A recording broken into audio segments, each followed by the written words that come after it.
What are we? I think we have the right to ask. I think we have the right to never stop. Anything born with the necessary curiosity has the right to ask what they are, and damn anyone who tells you that you don't. But who do we ask? Some people say it's a question for religion. Yet, if these same people found a strange object in the street, if they wanted to know what it was, which of them would take it to a priest before a scientist? So why consult a priest as to what we are? And what answers do we get if we do? And how do those answers affect us? The most popular religions, the three Abrahamic religions, are pretty much all in agreement. You're the shameful, sinful creature, willed into existence by an all-powerful, all-knowing, perfect God, so that he can forgive you for not being perfect. He's in love with you, and he just wants you to love, worship, and obey him back. Forever. To accept this, as free humans, we must accept that it is right for us to kneel and worship. And to accept that, we must accept, somewhere in our being, the idea that we are lesser, even shameful creatures, who should beg their Maker to forgive them for not being what they could not be.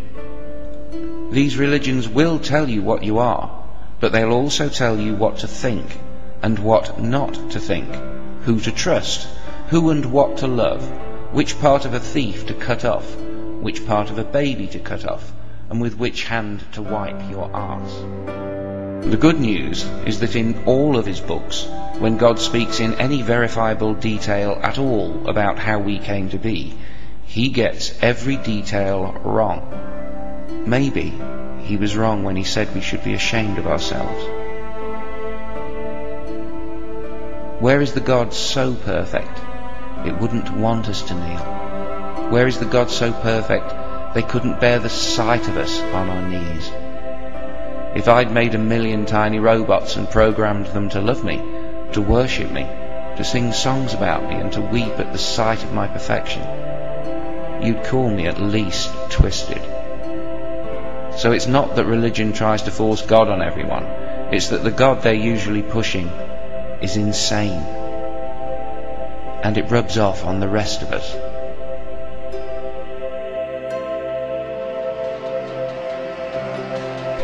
If we allow ourselves to believe in a God that approves of a single human killing, the killing of any human becomes arguably sanctified.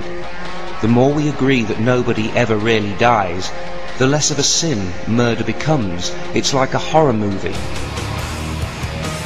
Here we are in the 21st century, and a large chunk of the world still worships the God of Abraham, the father of the Jews and the Muslims, and an inspiration and an example to many Christians. A man supposedly commanded by God to kill his own son, to pay back a debt to the creator of the universe, and to prove his love for that God. What must these religions do to the mind of the believers to even allow them to describe the story of Abraham as beautiful? Which of us would leave Abraham in charge of our children? Imagine how scripture and theology must pervert the pathways and processes of the human mind, and perhaps the very psyche of our species, when a God that calls for the murder of any child can be described with a straight face as perfect. It all seems so primitive, and that's being kind. Seems an all-powerful God can do anything except take back a single barbaric word of it. And only the true believer doesn't know why.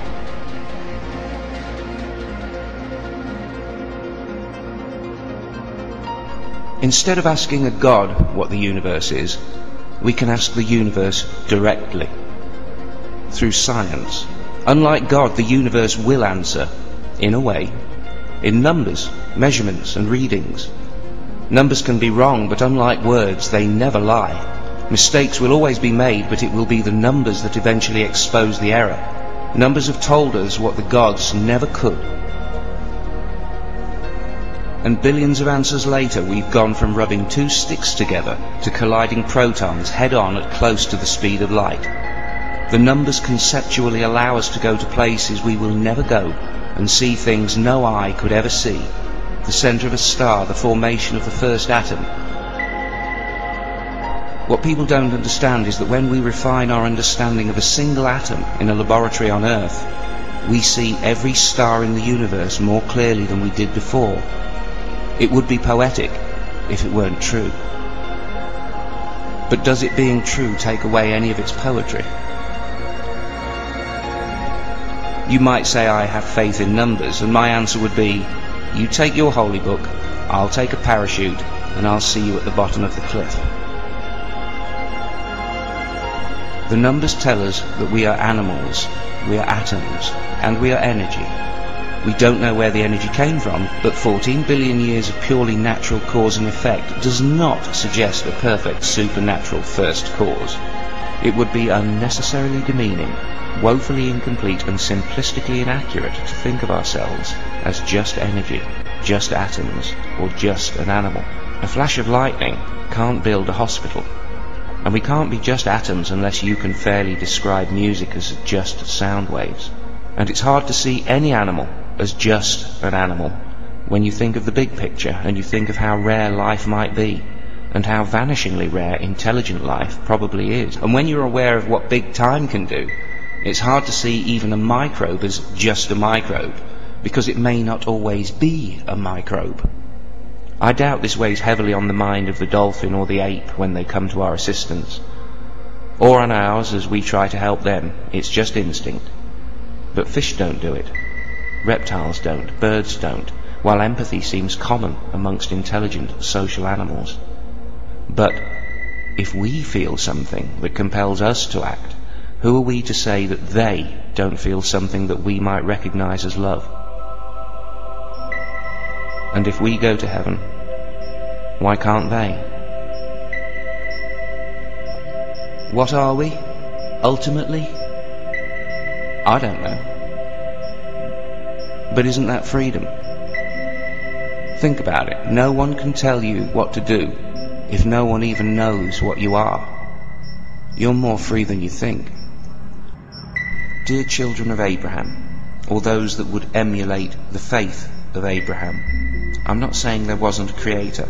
I just can't believe a mind that could or would make this universe would share exactly the same insecurities, the same need for respect and recognition, the same demand for loyalty, submission and obedience, and the same murderous rage as the worst of human kings and your average alpha male chimpanzee.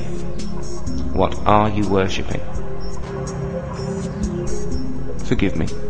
It's hard to be pro-understanding without being perceived as a militant atheist. I wonder if you can figure out why that is. From a high vantage point, by the light of a star, you can see a long way, 13.7 billion light years to be exact, whereas deep in darkness you cannot see what is right in front of your face.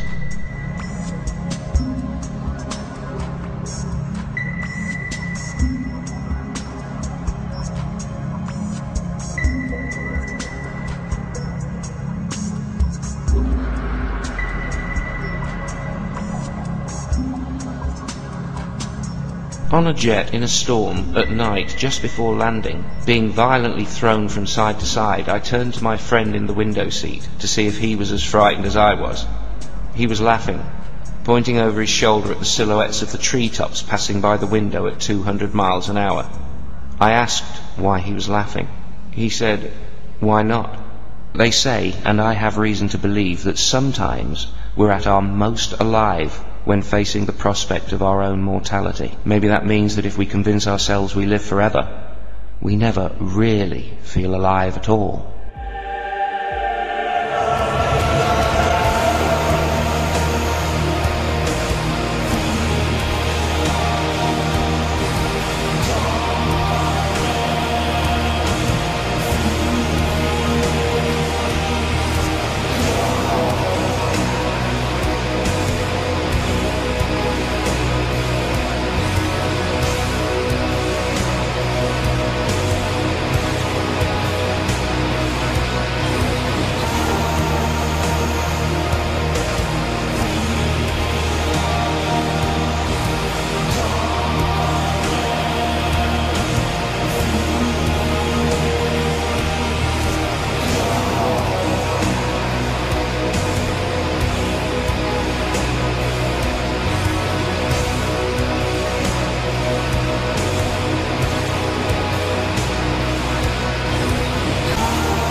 children of Abraham, as kind and as good as you are inside, and as highly as I value those attributes, by being a follower of the Abrahamic God, you are essentially telling me that the creator of the universe once roamed this planet, pointed at a human child and said, "Kill that for me."